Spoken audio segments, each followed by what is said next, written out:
Alex, great job handling their rushing game today. Hubbard in check.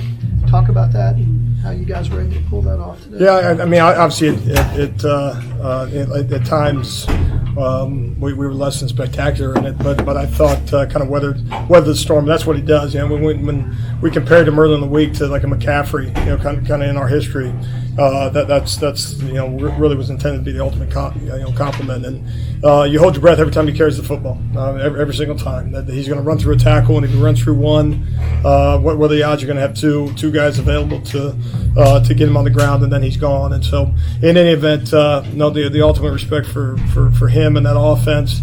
And I thought we weathered it early. I mean, I thought it was critical. Give them credit for out executing us early. Finding a way to make them count in threes was a critical element because we didn't have our feet underneath us.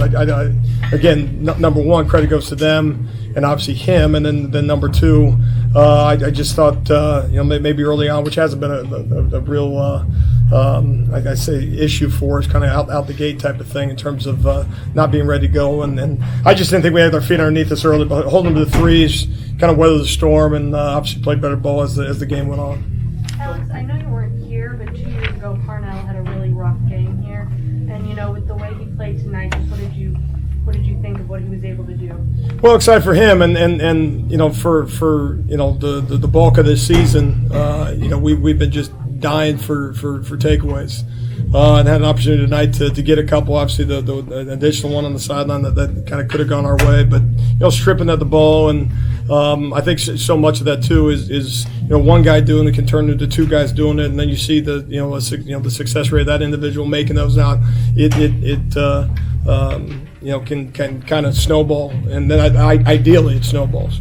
And so I was excited for him, and we're dying for playmakers in our secondary, and then he made a few tonight, and that's obviously a positive. We've seen numbers on him all season. Pro Football Focus grades him out as the highest cornerback, sometimes in the country per week. How's he been? I mean, in addition to his turnovers tonight, looked like he had a very stellar game in coverage and. Well, he has, and we've had a couple issues from a pass interference standpoint. You're always weighing that the aggressiveness versus putting yourself in the bad spot, reach out, grabbing, some of those things, and so we get frustrated with those because they extend drives, and it's 15-yard penalty is equates to it's a 15-yard catch.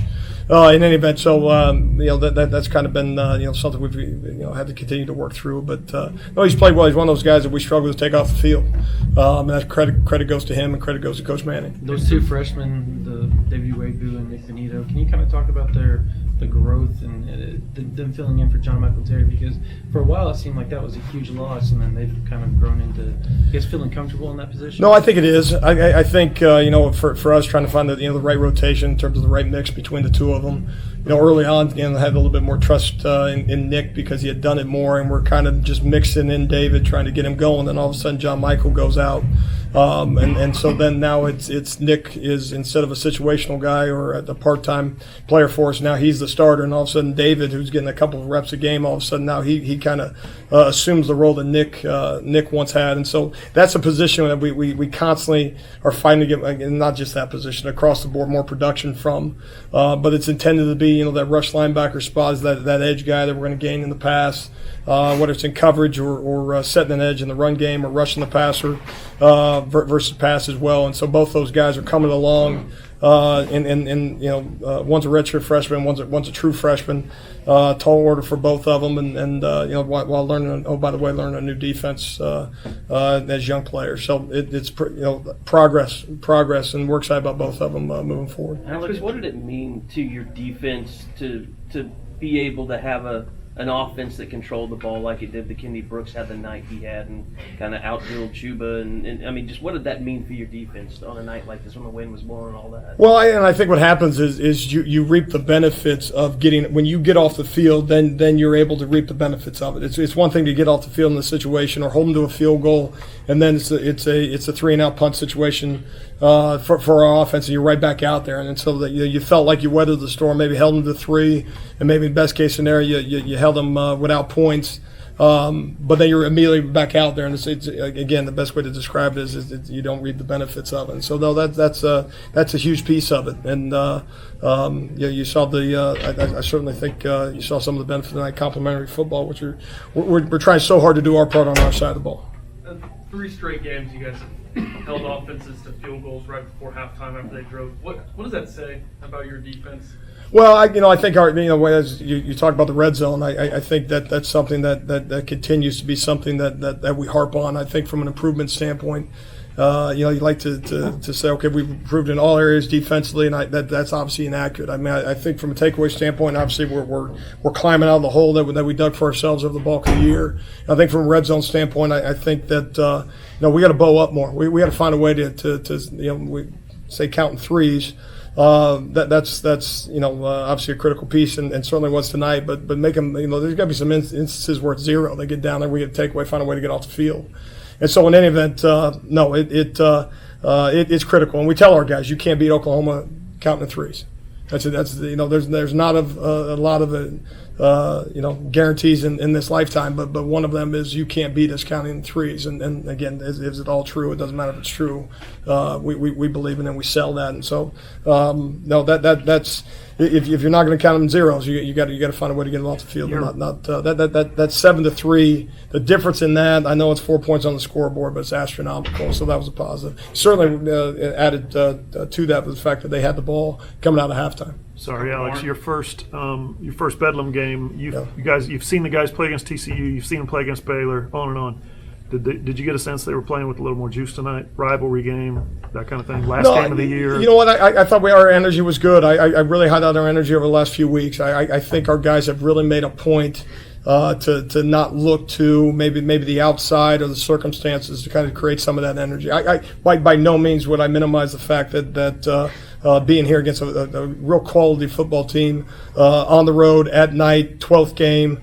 And in-state, no, they certainly knew the magnitude of it, and I thought the energy was really good. But again, you got to make sure if we're going to make such an emphasis on the de-emphasis of the outside and the circumstances and all those things, and I'd like to think it's something we've been building over time. You talked so much about practice and how pleased you were with that, but you get into games now, and now you're seeing your team getting turnovers to end games. Tonight you're facing one of the best running backs in the country. You get a couple of huge 4th down stops, especially the 4th and 1.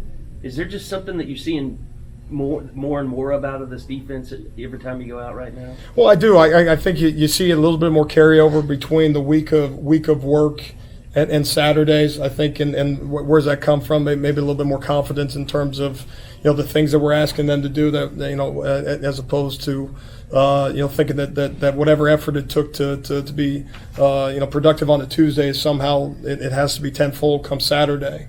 And so I think trusting in that the things we're asking them to do and the environment we put them in over the course of the week, it can translate and will translate if we buy into it. And I think other than that, I think it's just not being the type of defense that rides the roller coaster based on momentum. Momentum, obviously created by us, lost by us, included, obviously, at the what the offense is doing. I mean, if you allow yourself or the crowd noise or everything else, how are things going? It can really be a long Saturday, and we've had a couple of those. And so, in any event, been pleased with over the last couple of weeks, kind of just the grit that we've displayed. Is there something on the sideline you're seeing, though? I don't know whether it's the way they look at you, the way they talk to each other, the way they talk, communicate. Is there something that you see different there that's developing? The thing I've noticed is that they're talking like us now. They talk like the coaching staff. They're saying the things before we have to say them, in terms of avoiding the noise and not making evaluations. That's been a big part of it. There's no you can only win the game in the 4th quarter. All those things that we keep kind of hitting them over the head with. That they're now they're hitting us with it, which is a positive. Alex, moving forward, you got Baylor. You just played them a couple of weeks ago. What's it going to be like going through this process again, where kids are familiar with personnel on this team? Well, it's unique, and I go back through my history, and the minute you ask that, I'm trying to think how many times that's actually happened in my career. It certainly has, but not many. And I think what you got to do is you obviously take stock in the previous game in terms of how they attacked us, but you also got to give them credit in terms of them analyzing how we attack them. And so, but you also got to be you, and I think they certainly would look at it the same way from their side of things. And it's a tremendous team program. They certainly have our respect. And you play in a championship game, which I've been fortunate to be a part of a couple on both sides of it. You know you're going to play a real one. And if you don't play your best game this next Saturday, then it obviously won't go your way. We got time for one more. You guys seems like you guys are hitting your stride here at the end of the year. Is that good? I guess good for you to see, knowing how much you've tried to implement a mentality and a culture, and how it's kind of turned out here towards the end. I think there may be some. I won't go there because we got one game left, and we talked about one game evaluations, and we're going to stick to that as we go. I thought tonight was good, and we got to play our best game. It's going to require our best game next week to call ourselves champion. Thanks, Thanks, guys.